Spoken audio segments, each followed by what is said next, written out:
So I'm going to try some experiments here and begin to do some blogging of what's going on here with our family, and well, more with the property, I guess, here in Florida, but the family's involved in it.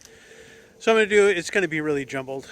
I'll probably get better as time goes on if this is something we continue to pursue.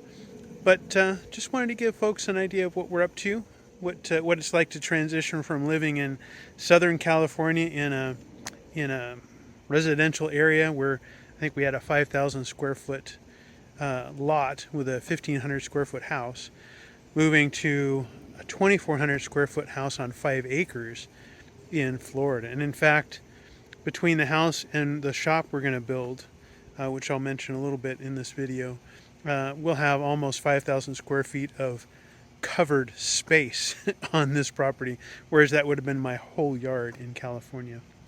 Anyway, again, it's a little jumbled, but that's kind of the way it is. I'm not a super good editor and whatnot, but I'll get better as time goes on. But here's a little insight into what it's like for us out here in Florida. Well, with 2.5 acres to mow and maintain of grass, one of the things we have is a lot of pine cones. So Cody's out with the Ryobi electric zero turn and a lawn sweeper, but that can't really pick up limbs, large sticks, and the arch nemesis of the lawn sweeper, Spanish moss. That stuff gets wrapped around it and just makes a horrendous mess in the sweeper. So I take the farm truck around and I try and pick up the limbs and all of the Spanish moss I can find. Then we can mow. It's a little bit of work, but it's gorgeous out here, so we love the extra work. One of the things we've been doing lately is clearing up some of this muscadine and greenbrier. We had a lot of it infesting and overtaking some of the trees here. This oak tree is one that we were able to save, and there's a couple here in the foreground. Let me get out of the farm truck. These two here, they're actually doing really well. We ended up making quite a pile. I got to figure out what to do with that pile. It's all vines, just really ugly stuff to handle. One of the other projects we've had, I'll drive over here a little closer, but here's the grander view of it, was this palmetto. It was kind of infesting around a bunch of oak trees and such in the front yard. So spent a couple days trying to clear that up, made another huge pile of palmetto, but we'll zip over there and have a look here in a sec. I was going to mention, one of the things that folks have said they don't like about the Kubota RTV X1140, 30, whatever this is that when you take your foot off the gas, it stops. So if I just raise my foot, I mean, we come to a stop. I don't have to hit the brakes or anything. And for trips like this, it's really great for that, because I can just hop out, I can pick up some of the Spanish moss and the other things, which my truck bed's starting to really kind of fill up with that stuff, and not have to like hit the brake, hit the emergency brake, do all those kind of things. Really kind of neat. But I actually came over here because I wanted to trim a couple of limbs. So let me grab my trusty clippers, and let me flip the screen. Oh, I can't flip the screen around when I'm in this mode. Well, that's kind of rude. I can hit pause and start another video. But so I'm walking around my pile of palmetto that we've been working on. This is another oak that we were able to save. It was covered with muscadine. Really invasive. Well, I guess it's not as invasive as kudzu, but it does the same damage. It ends up pulling down the plants. So, walking down right along our fence line here, the north side, what you see above me is the trees that we're trying to take good care of, these oaks. And I'm actually standing in a neat little grove of oak here. This was kind of surrounded by the palmetto, which That pile's kind of over there. Kind of hard to see the scale of it.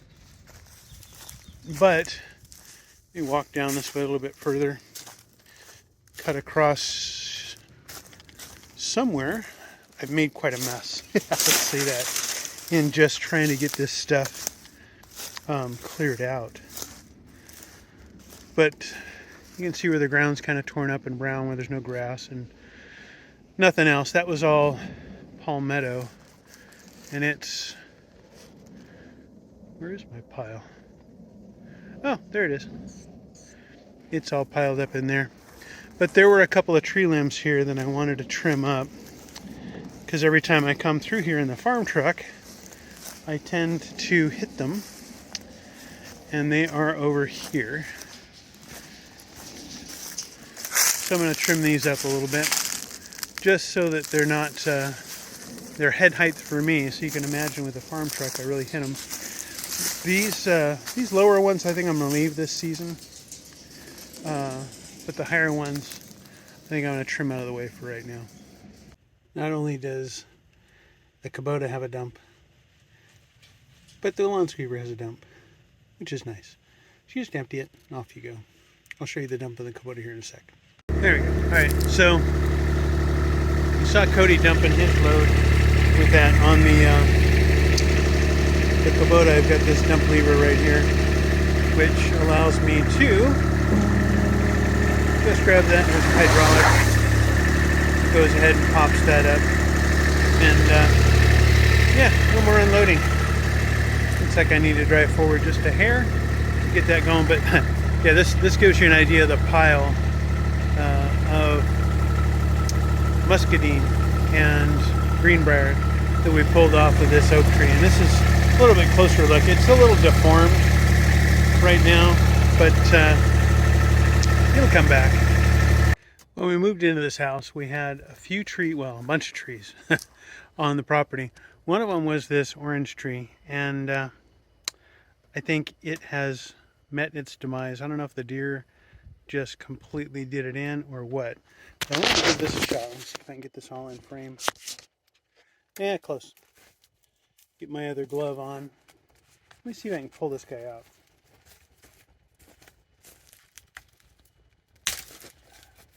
Well, not pull it out, but snap it at the base.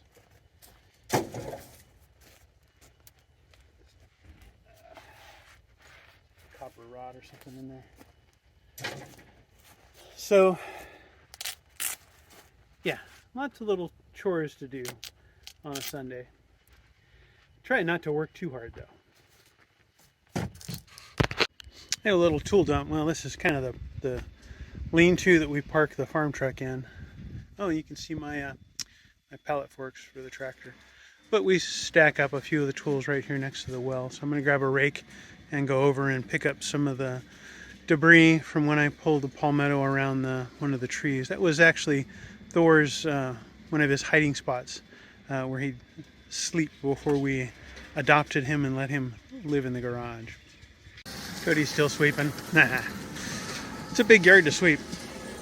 So yeah, this is this was all, well, it had a ring of palmetto around it, so we popped that off, but there's a bunch of debris here. I don't have my landscape rake yet, and they don't like, well, it's not a good idea to mulch the palmetto with the zero turn, or pretty much anything else that's so fibrous. So I'm going to rake this up and get that cleared.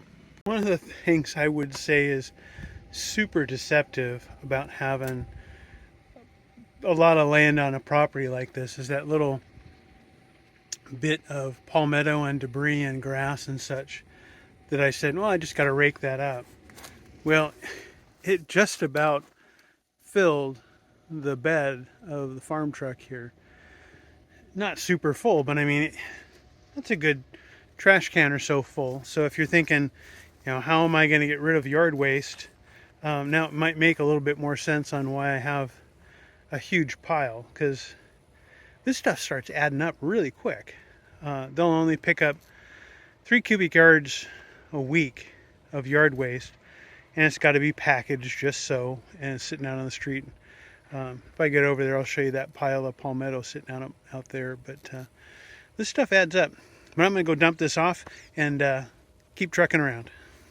So of all the space here that we cleared, I have ordered a couple of implements for the tractor.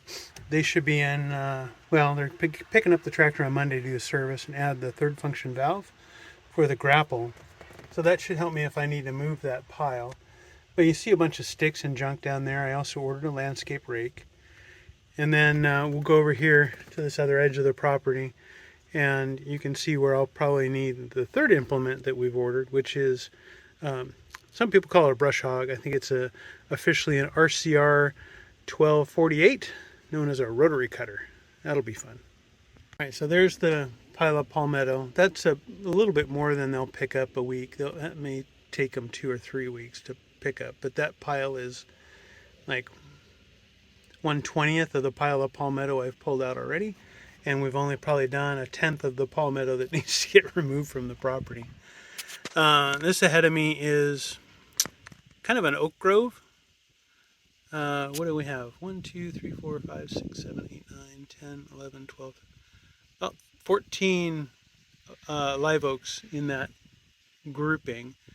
And that had a bunch of lumber from the uncompleted fence over there piled up in there, and there's some junk, and it had a little bit of muscadine problem, and a bunch of suckers from the oak trees were growing up. So we went through and cleaned that up.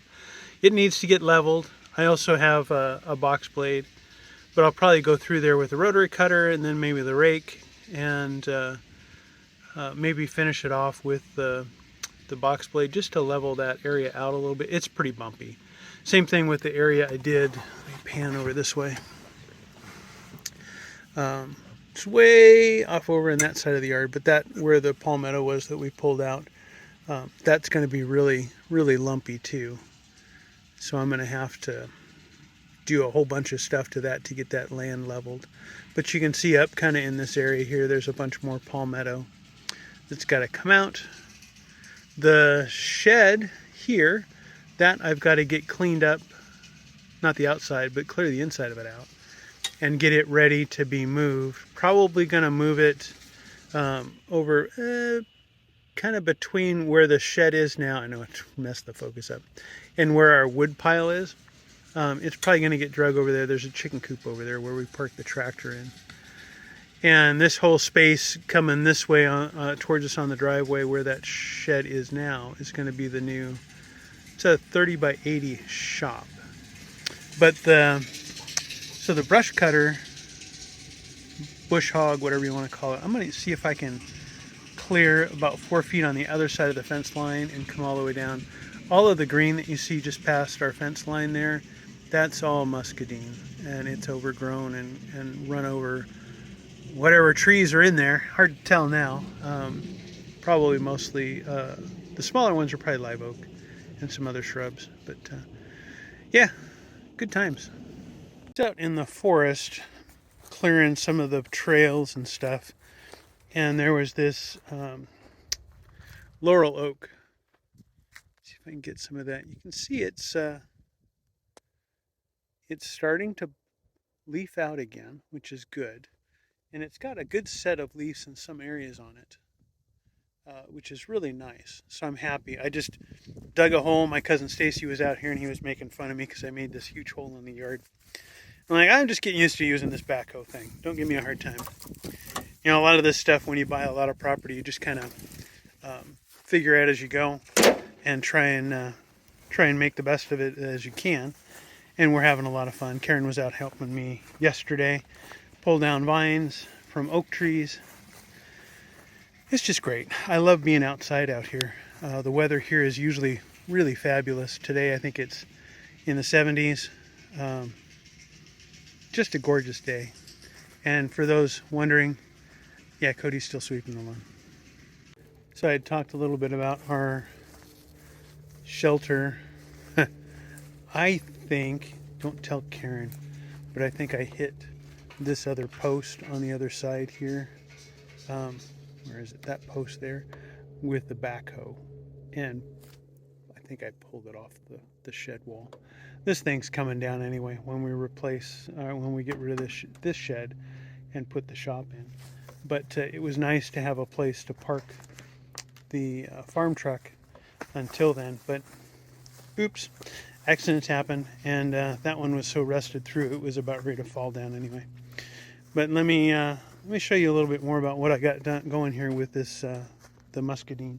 This stuff just, it creeps and gets into everything. In here there's a couple of piles of lumber with a tarp over it. I think 2 owners ago piled up here.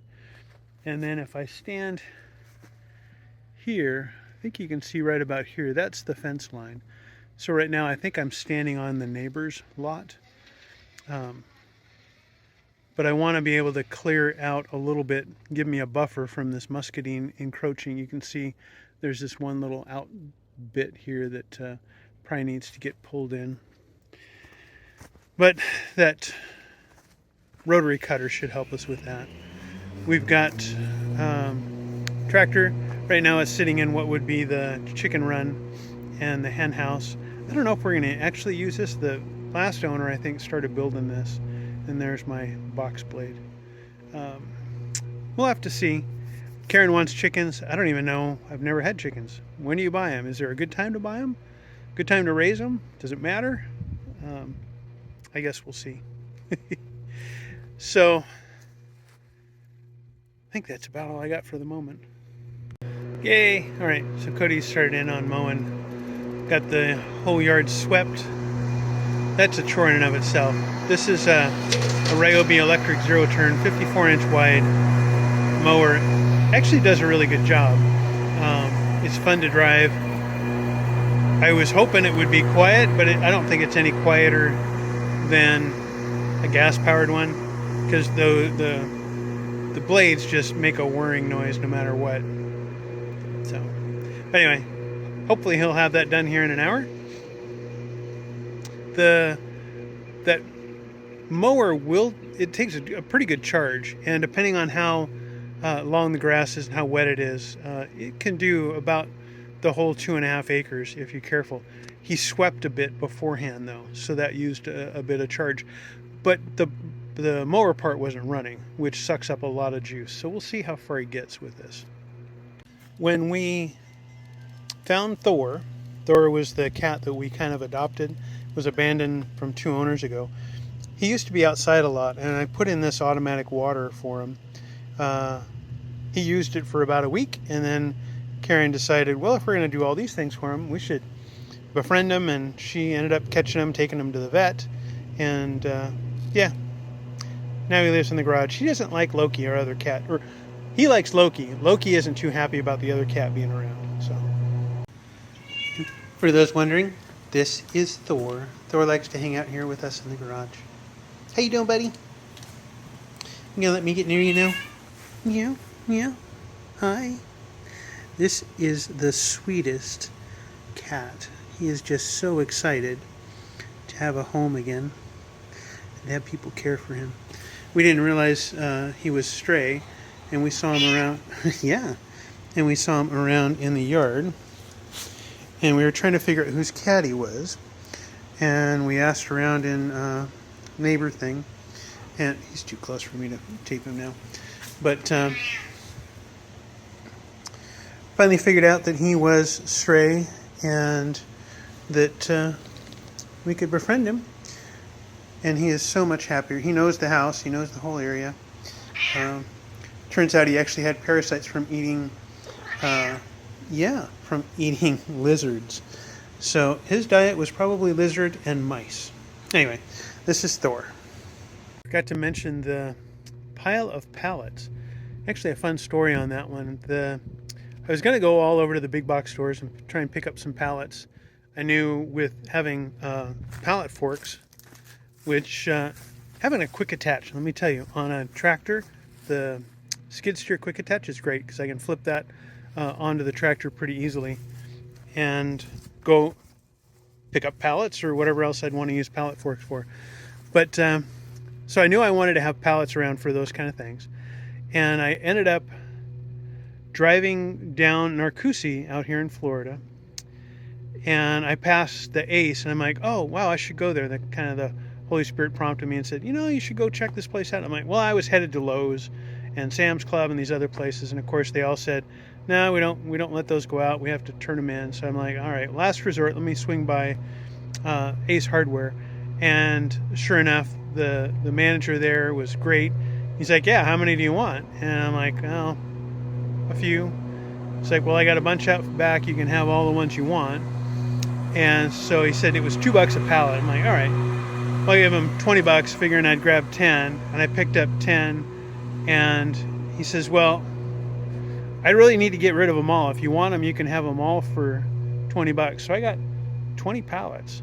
I've been using some of them. One of them, the drawing desk is on right now, sitting in front of the garage. That's another story into itself too. But so now I got pallets sitting around that I can use, a whole bunch of them, and it'll work out great, especially as I start moving things around to get into the shop. And having the shop, I can move things around and store them on pallets. Like the box blades, I should have probably just stuck on a pallet. I didn't have them when I got that, but then I could use the pallet forks to pick it up and move it. The downside of having some of these implements, they're a 3-point on the quick attach, is the BX23S has a backhoe attachment. And it's really neat to have the backhoe, but you have to take the whole backhoe off and then put the 3-point on and then add the quick attach. And then when you want to get the backhoe on, you got to take the quick attach off, take the 3-point off, and then remount the backhoe. They come apart fairly simply, but it's just I want to go pull out some palmettos with a backhoe and then rake real quick and then pull out some more palmetto. Well, I'll probably have to plan that a little bit better so I'm not spending an hour flipping between implements. If it was all 3-point, the quick attach, of course, for those that farm and that knows the industry, you can flip those out pretty quickly, but not so much with the backhoe. I know you guys were wondering, that's the drafting table. It's actually pretty neat. It's got some drawers, movable table on top. We'll probably show that later once we get into the shop, but that's it sitting on a pallet. All right, I felt bad about the backhoe thing we mentioned earlier. Still, don't tell Karen. This will play a key role in fixing that, I hope. One of the things I've also learned in hanging out here, having lots of tasks and stuff to do around the house, is you need to be opportunistic.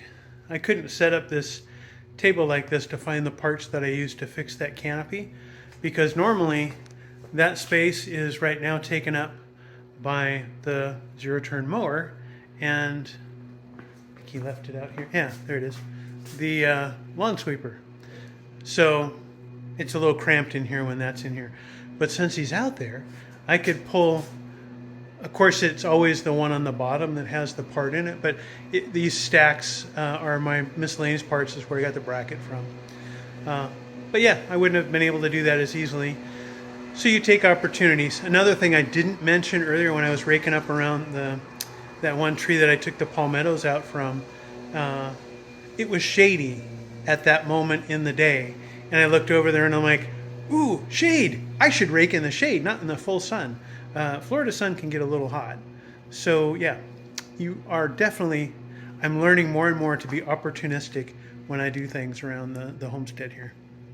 So I went ahead and took that bracket and I used it to attach this pole. It's rusted through right here, and so this is gaffer's tape. We'll see how long this thing holds up. I don't need it to last for more than a month or two. And then to keep it from flapping around, I put in some screws to hold this tarp in, and another one over here. So hopefully that'll make this thing last, so that we have a place to park the farm truck, well, until we get the new shop built.